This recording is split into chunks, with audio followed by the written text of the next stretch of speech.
Much of the world, though probably not all, breathed a sigh of relief last Sunday when the centrist pro-European Union candidate Emmanuel Macron defeated Marine Le Pen of the far-right Front National to become France's next president. In doing so, Macron was not the next in what had started to look like a series of dominoes falling in the global tilt to the right. From Brown University's Watson Institute for International and Public Affairs, this is Trending Globally. I'm Sarah Baldwin. We're joined today by Mark Blyth, a professor of political economy and a frequent commentator on international affairs at the Watson Institute and well beyond. Welcome to the podcast, Mark.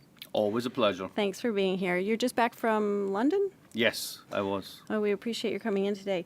So it already seems like ancient history, but can we talk about the three-day-old French election? Sure, because it only gets more interesting. It does. So Macron beat Le Pen with about 66% of the vote. Yes, which means 1 in 3 French people thought it was okay to vote for fascists. It does mean that. It does mean that. So on that note, what does this victory mean for France? And also, is it really a setback for European populism? Well, it might be. Okay, so there's 2 stories. So the first story is this. Populism is cyclical. For various reasons, the Eurozone in particular has had a very long recovery since the financial crisis. People are rightly disgruntled, but don't worry, we've got a little bit of inflation, a little bit of growth, the unemployment rate's finally falling. That's reflected in the fact that only 1 in 4 people in Holland voted for the guy who looks like Willy Wonka's evil twin, and only 1 in 3 voted for someone who, thought that fascism was okay. So that's great. So woohoo, right? Now, here's the other story. It's 30 years in the making. It's structural, and a little bit of growth and inflation isn't going to actually make a difference. And unfortunately, that's the one I subscribe to. So essentially, the Eurozone particularly is at a juncture. It has to massively reform itself so it can actually increase real wages for people who are heavily in debt and don't believe a word their political classes say anymore, and short order. Now, the problem with doing that is it's absolutely true the unemployment rate's going down. However, the underemployment rate's still sitting at about 18%. Now, what does that mean? It means particularly for groups that have been really walloped in the crisis over the past nearly a decade, young people in particular, their chances of actually getting into secure full-time employment is precarious as ever. So they're picking up part-time, they're picking up poorly paid jobs. Their level of insecurity is not going down, but their level of indebtedness, from everything from college loans to what they've taken out to survive, has actually stayed the same. Interest rates are low, so that's easy to service the debt, but at the same time there's no inflation to eat away the debt. So the same sort of structural drivers of insecurity which plays into populism are still there. So what would it take? It would take Germany now saying, well, Macron, thanks very much, you've bought us some time. All this mindless austerity that would focus on debts above anything else, and everyone has to tighten their budgets, etc. It's great for us because we got to export to the rest of the world because we import their demand. Doesn't really work for the big economies like France. Let's rebalance the whole thing. Let's have transfers. Let's have a real European treasury. We found out today, just read the German press for today, that's not happening. So, yeah, it's great, if the cyclical story is true, but if the structural story is true, you've still got the same problems and the Germans ain't budging. Good luck with that. So do you think populism is going to rear its head somewhere else? Is it like whack-a-mole? It is populist whack-a-mole because, like I say, this has been a very long time in the making. Imagine a world in which 60% of the population, this is all the rich countries of the world, haven't had a real wage increase in about 30 years. But their debts have doubled. And then in the crisis, their debts didn't get bailed out, but everybody who had real assets got bailed out when you bailed out the financial system. And the costs of bailing out the financial system got put on you in the form of cuts to your unemployment benefit, your social security, et cetera, et cetera. So you've been made to pay twice.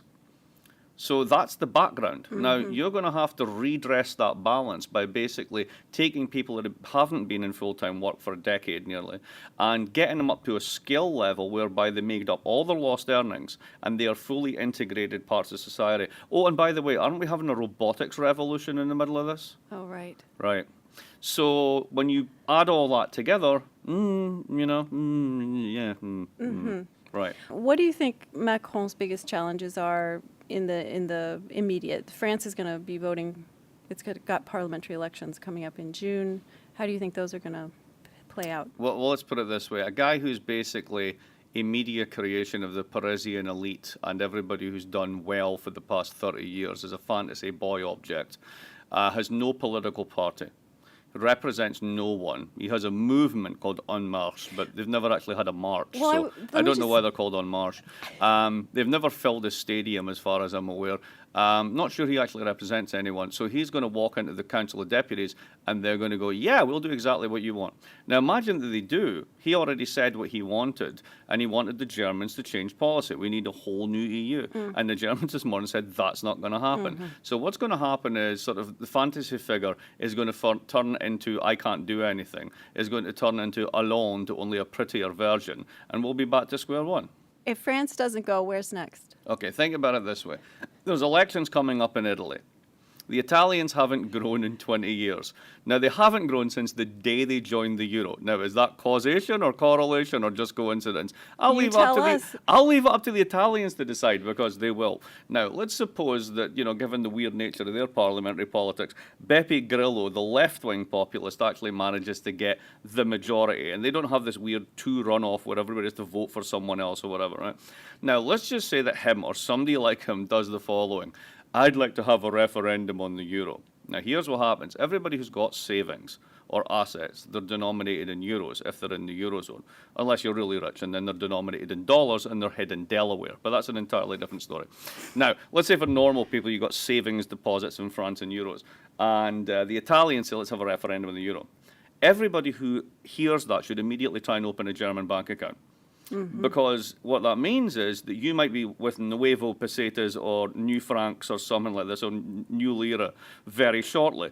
So anticipating this, you should try and open a German bank account. Now, German bank accounts already yield the square root of diddly squat minus 5.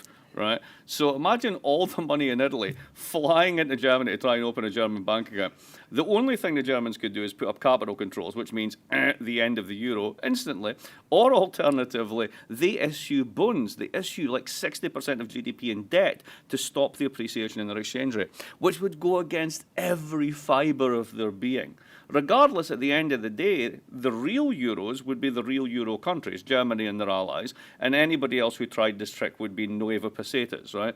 Given that you'd rather hold real euros than Nueva Pesetas, it makes it almost inevitable that the minute somebody calls time on the euro, simply by saying, let's have a referendum, crack, we're in trouble. So France, hey, you dodged it. Holland, we dodged it.